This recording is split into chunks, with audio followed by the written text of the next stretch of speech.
Welcome to Samba Samba. Enjoy the video. In this video, I will show how to make steak in a pan.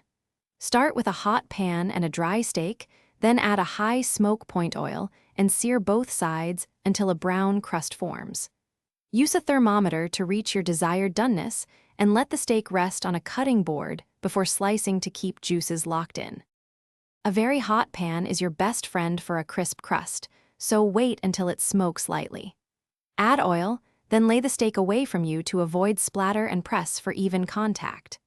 Flip once to form a golden exterior and finish in the pan or oven to reach the right internal temperature.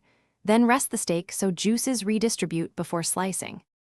Butter basting adds richness and a glossy finish, so toss in a knob of butter with garlic and herbs near the end of cooking.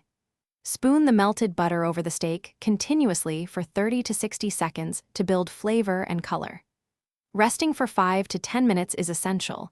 It lets the juices settle and makes slicing easier and the steak juicier. Thanks for watching. Consider subscribing if we helped you.